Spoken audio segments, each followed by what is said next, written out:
virtuelle. Parce que la Covid-19, j'arrive, la Covid-19, c'est 99,36% de guérison. C'est 0,64% de décès. On ne peut pas priver, tuer l'économie, tuer le social pour une pandémie dont les gens guérissent à 99,36%. Ça se justifie pas du tout. Autre chose, la Covid-19 a permis au gouvernement de mobiliser suffisamment de fonds. Pas besoin de rentrer dans les détails, j'ai produit une étude à propos. Plus de 503 milliards de mobilisés. Si on prend le cas lié aux tests Covid qui sont facturés, sur la période d'octobre à février, au 12 février 2021, c'est 301 762 tests qui ont été réalisés, pour un chiffre d'affaires qui doit osciller entre 1,5 et 6,035 milliards.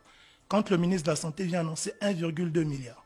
Mieux encore, sur la période d'avril à juin, l'État gabonais a obtenu en don 220 000 kits de tests. Le 10 octobre, ils ont reçu 26 000 kits du gouvernement coréen. Ça fait 226 000 tests.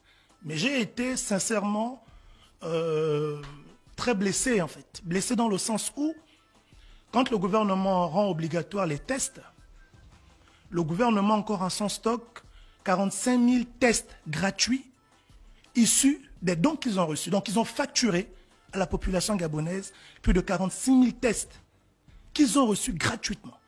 Pour des montants qui oscillent entre 5 000 et 10 000 tests, ça fait entre 229 millions et 900 millions en matière de recettes. Est-ce que c'est ainsi qu'on peut accompagner la population, qu'on veut accompagner la population? Ce n'est pas réaliste.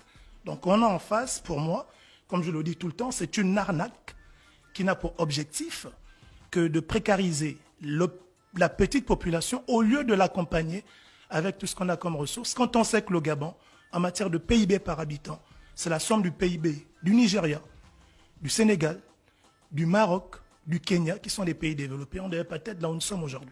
Madame, là, vous êtes communicante en communication politique et vous, votre travail aussi, c'est de pouvoir analyser les décisions qui sont prises par les gouvernances ou non les gestionnaires de l'État. Quand vous regardez aujourd'hui ce que dit M. Fumboula et comment on implémente la lutte contre le coronavirus au Gabon, qu'est-ce qui vous vient à l'esprit? Alors, il me vient une célèbre citation qui dit « Gouverner, c'est prévoir, et ne rien prévoir, c'est courir à sa perte ». Je pense que c'est là où nos gouvernants, malheureusement, ont échoué. Parce que nous sommes à 11 mois, sinon 12, de crise sanitaire. Donc, il n'est pas possible que vous soyez, le peuple vous ait donné un mandat électif qui est celui de gérer la cité, et que vous soyez 11 mois après surpris par ce qui est en train de nous arriver. Alors, si les 2-3 premiers mois, il fallait gérer l'urgence sanitaire, à un moment donné, après 11 mois, ce n'est plus une urgence, ça devient une habitude. Et dès lors, il faut commencer à s'attaquer à tous les autres problèmes sociétaux. Parce que les Gabonais, bien sûr que la pandémie existe, mais ils ont d'autres problèmes. La pyramide de Maslow nous dit que le premier besoin essentiel d'une population, c'est les besoins primaires. Se nourrir, se loger, se vêtir, envoyer ses enfants à l'école et se soigner. Mais ces besoins primaires, aujourd'hui, n'arrivent plus à être satisfaits. Je ne sais pas s'il existe encore au Gabon une classe moyenne.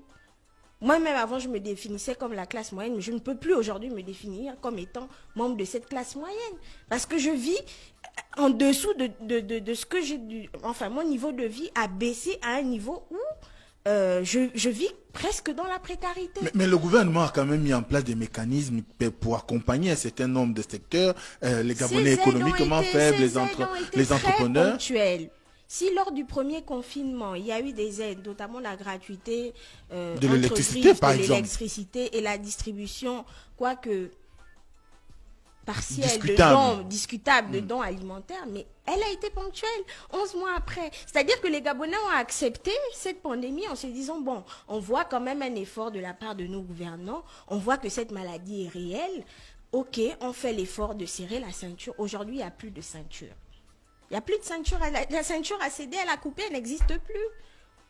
Et je vous dis, il n'y a rien de plus compliqué que la précarité et la faim. Parce que quand on arrive, cette fameuse pyramide de Maslow dont on a tous entendu parler en cours d'économie dès le lycée, dès lors que ce palier-là n'est pas atteint, ben, c'est le début d'une crise sociale qui peut se transformer en crise politique et en autre chose. Nous ne faisons qu'interpeller le gouvernement.